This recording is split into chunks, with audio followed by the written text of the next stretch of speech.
If you don't want to be like everyone else, then you have to avoid the #1 wealth killer that nobody talks about. Take a look at this chart. It shows how the average person spends their money each month.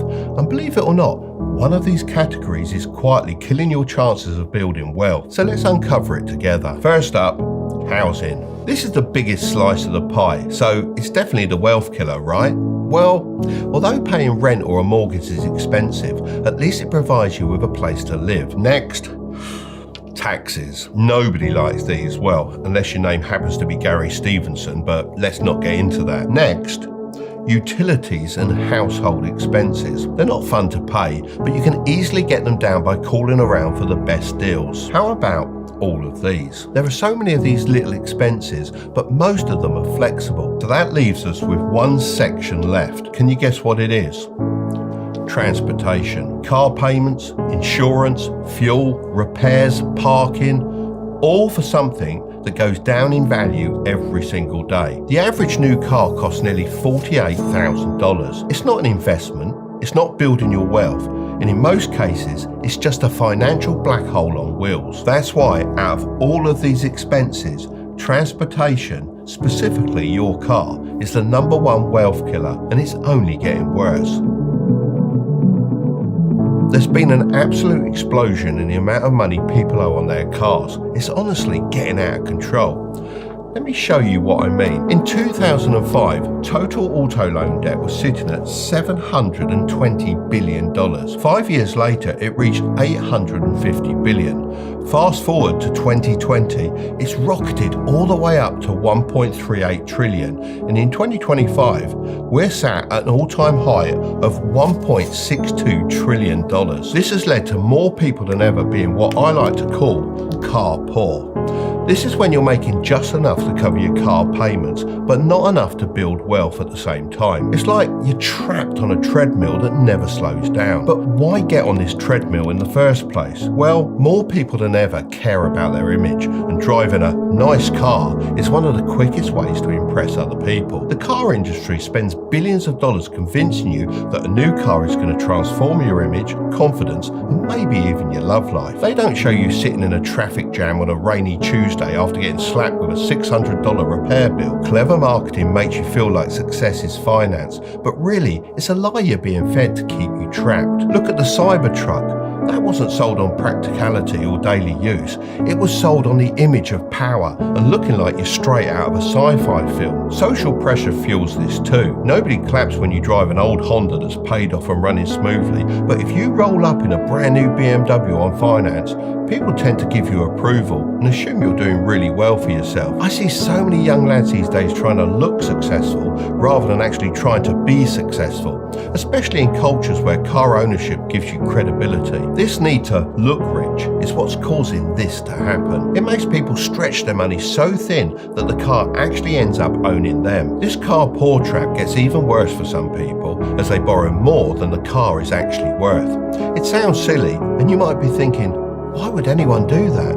But it's actually very common, and it's called being in negative equity or upside down on the loan. In Q4 of 2023, nearly 1 in 4 people were in this exact position. So this could result in you owing $40,000 on a car that's only worth $30,000. This means you're $10,000 in negative equity. I've actually had a lot of people email me after reading my free weekly newsletter saying it helped them avoid traps like this and even make a bit of extra money with some of the strategies I share. It's something I just do for fun, and I really enjoy reading the replies. So if you want me to send you those emails too, I'll drop a link in the description. Anyway, if you want to avoid being car poor like most people, then you need to understand the true cost of that so-called affordable car sitting in the showroom.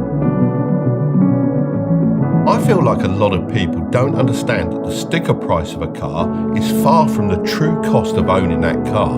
Let me explain. Take a look at this Honda Civic. It's the most commonly purchased car by people aged between 18 and 24 in America, and on the surface, it looks like a sensible choice.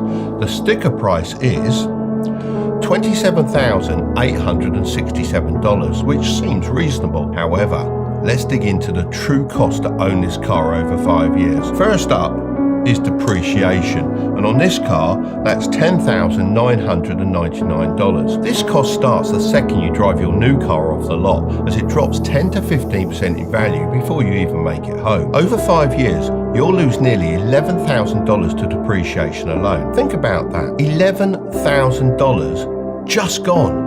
All because time passed and your car got older. It's like paying $2,200 every year for the privilege of watching your money evaporate. Next is insurance. This is nearly $12,000 over 5 years, and that's a conservative estimate. This figure is based on a 40-year-old with a perfect credit score and a clean record. If you're a young guy, then this number is actually much worse. You're probably looking at double that. Sure, you can get this down a bit by calling them every single year, negotiating, and never staying loyal to one company. But it's still going to be a high cost, even if you do manage to get a bit of a discount each year. Then there's fuel. $6,415 just to keep the thing moving. This is actually getting so expensive. Now for financing.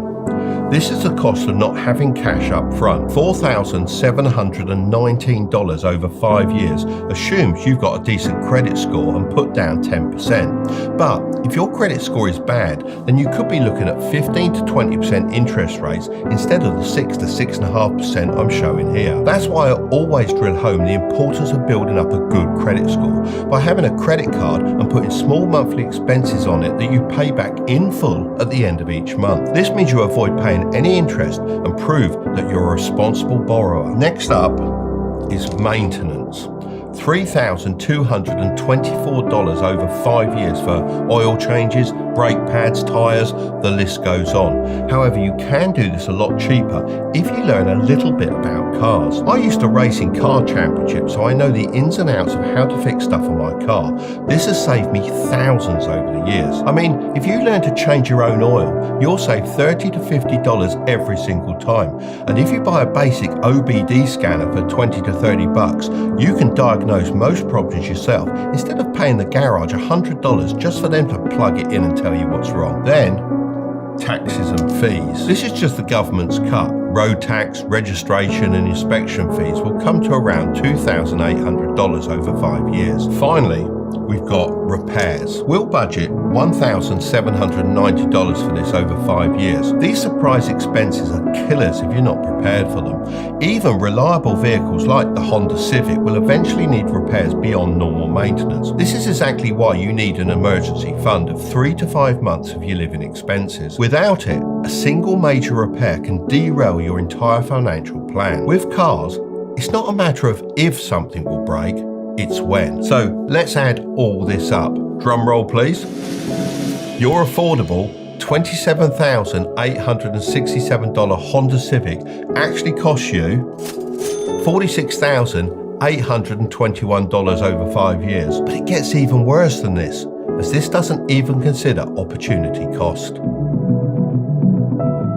This is where it gets really painful. Let's look at a 5-year comparison between someone that chooses the car and someone that chooses to invest. If you decide to choose the new Honda Civic in our example, then after 5 years, you'll only be left with $19,295. This is of course after reselling the car at its current market value. That's assuming it's been well maintained with minimal damage. That's a loss of over $27,000 in net worth. No wonder it's such a wealth killer. However, if you choose to take that same $780 monthly payment and stick it into an S&P 500 index fund based on the historical average return of around 10% per year, after 5 years, you'd have approximately $60,016. Of course, past results can't guarantee future returns. However, if it followed the same historical pattern, then that would be a gain of over $13,000 in net worth. That's a price difference of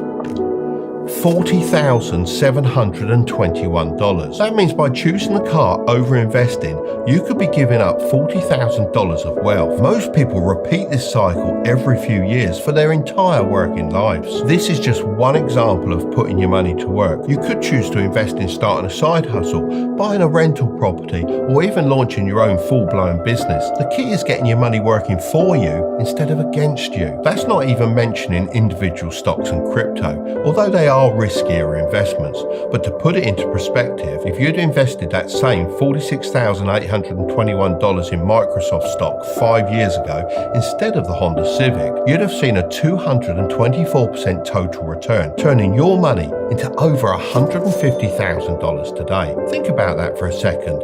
The same money that bought you a depreciating car could have bought you a small fortune in one of the world's most successful companies. The point isn't that you should never own a car. It's that every financial decision has an opportunity cost.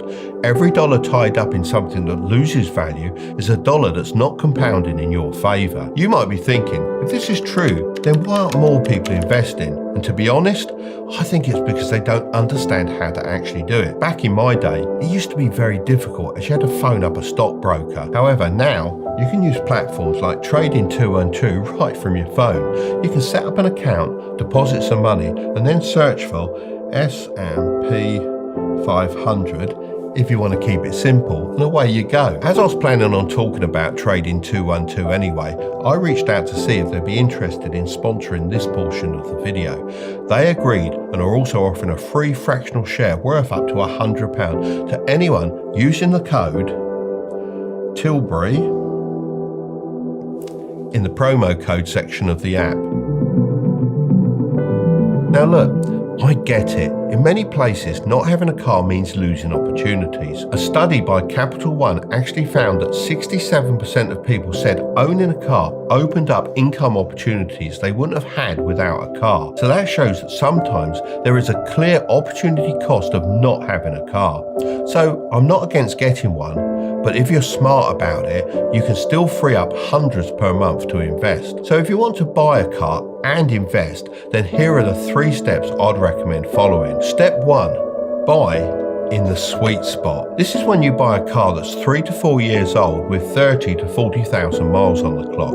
This is great because you dodge the brutal first year depreciation hit, but still get modern safety features, reliability, and often remaining warranty coverage. A car that costs $35,000 new might be $24,000 at this age, so that's $11,000 in instant savings you can invest instead. Step 2, follow the 15% rule. Your total transport costs, including monthly payments, insurance, fuel and repairs, should never exceed 15% of your monthly income. If you earn $3,000 per month, that's a maximum of $450 for all car expenses. Push past this and you're getting dangerously close to becoming car poor. Step 3, keep it for more than 10 years. This is where you actually build wealth. Most people trade in their cars every 3 to 5 years, which is financial madness. Instead, buy once and maintain it like your financial future depends on it, because it does. If following these steps saves you $300 per month compared to buying new, that's $3,600 every year. Invested at 10% annual returns, that becomes more than $118,000 over 15 years. That could be the down payment on a house, all funded by making smarter car choices. If you want me to walk you through how to set up an investment account step by step, then I'm going to leave that video right up there. But don't click on it just yet. Make sure to subscribe if you want to grow your wealth, okay? I'll see you over there.